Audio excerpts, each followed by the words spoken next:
Hai guys, hai, wow. Sekarang kita sedang pelemasan, selesai olahraga guys. Jadi kita duduk-duduk di taman. Nah, mau lihat nih tamannya seperti apa ya? Tuh bunga-bunganya guys. Besar-besar sekali. Tuh.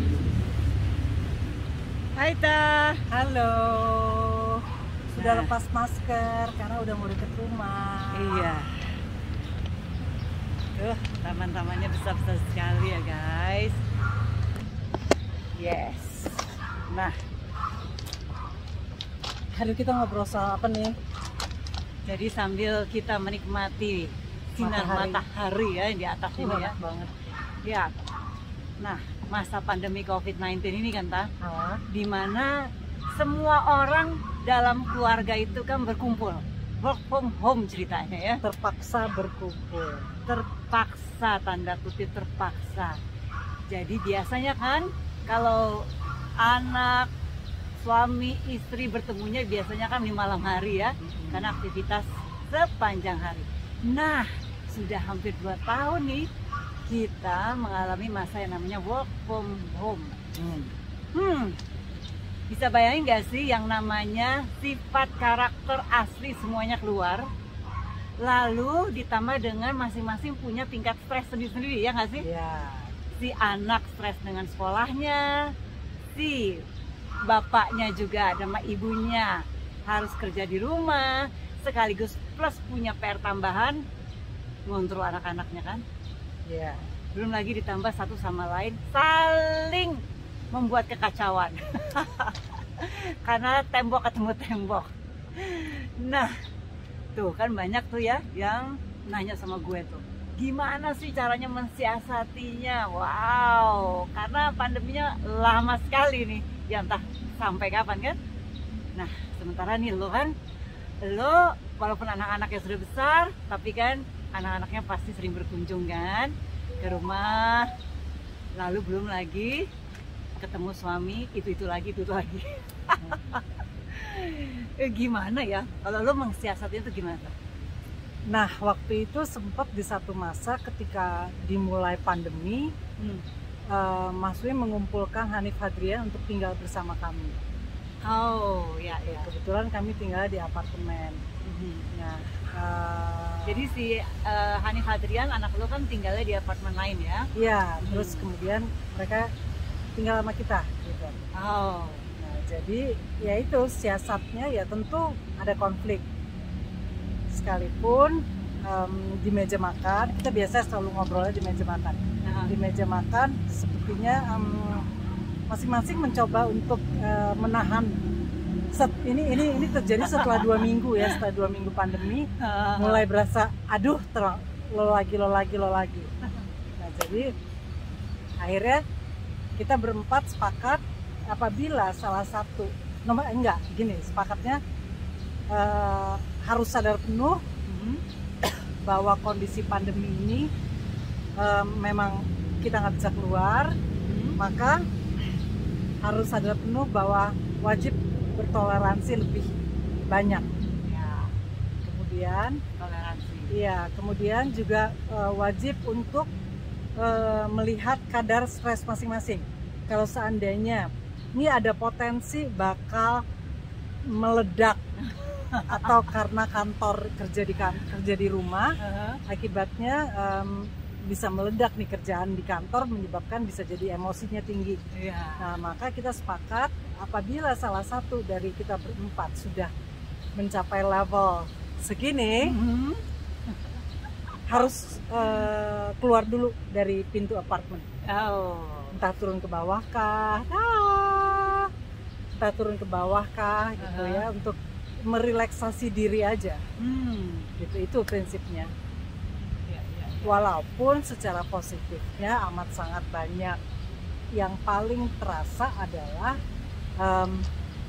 di masa pandemi ini ternyata kita menjadi mengenal lebih baik satu sama lain. Ya, nah biasanya tuh kan bukan positifnya yang selalu muncul ya. Ya. Orang-orang tuh kan kita semua tuh selalu aduh yang Melihatnya negatifnya aja gitu. ya, pusing kepala Nah, ya. sekarang Ternyata ada positifnya ya. Positifnya sangat. Mhm. Dikala anak-anak udah usia, mereka tuh kan usianya udah 25 tahun, udah abang bahkan udah 27 tahun. Jadi memang sebentar lagi mereka akan insya Allah akan punya kehidupan masing-masing gitu Iya. ya. Nah ini adalah kesempatan buat gue khususnya isi ibu Mhm. lebih mendekatkan diri kepada anak-anak, lebih mengerti bahwa mereka itu bukan sekedar anak loh, mereka itu adalah partner, Nah. mereka itu adalah sahabat, Mhm. mereka itu adalah tempat curhat. Mhm. Jadi memang harus memposisikan kita sebagai ibu adalah seperti itu, memposisikan mereka adalah sebagai sahabat, Iya. sebagai teman. Iya. Kalau lo sama sahabat, sama teman, kan lo lebih toleransi. Iya. Pasti. Karena iya. kan gak enak nih, namanya juga sahabat, harus lebih toleransi. Nah, Aha. jadiin anak-anak seperti itu. Iya. Dengan begitu, emosi yang tinggi akan menjadi lebih turun. Mhm. Iya, Jadi benar, istilahnya ketika si emosi lagi tinggi, benar. Aha. rencana bahwa akan keluar dari ruangan, Iya. keluar dari pintu apartemen untuk turun ke bawah menjadi semakin jarang. Iya.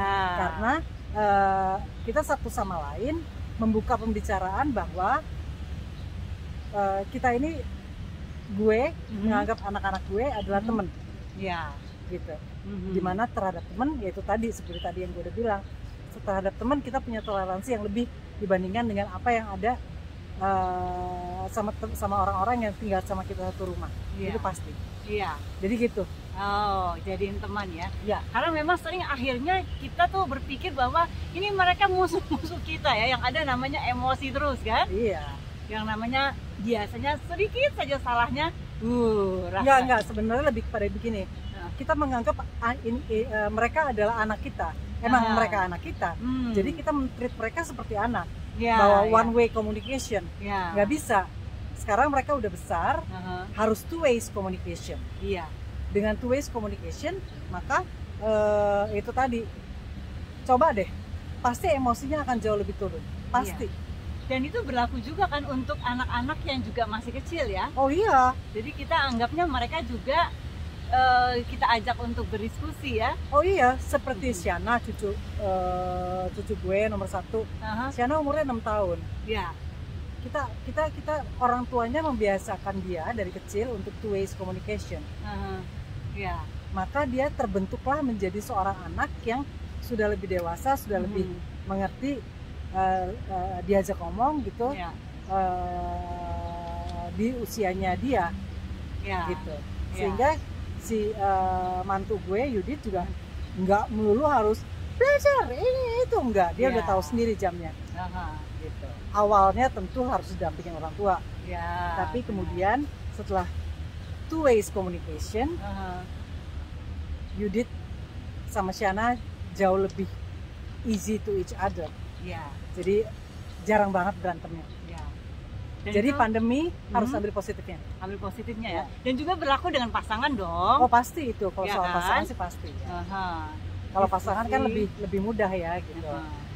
Ya, ya, ya. Yang lebih susah ya terhadap anak. Ya. Gitu. Benar sekali. Nah, tuh dia ya.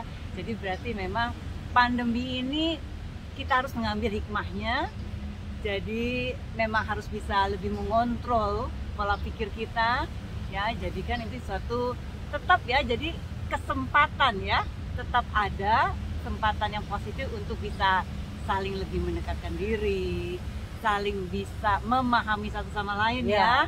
Dan akhirnya bisa memahami sifat karakter masing-masing. Dan pasti itu hubungan batin akan menjadi lebih dekat, lebih lengket, bukan lebih sekedar lengket dekat. ya. Dan pasti akan bisa lebih bahagia kalau itu dinikmati, ya kan? Oh ya pastilah. Iya.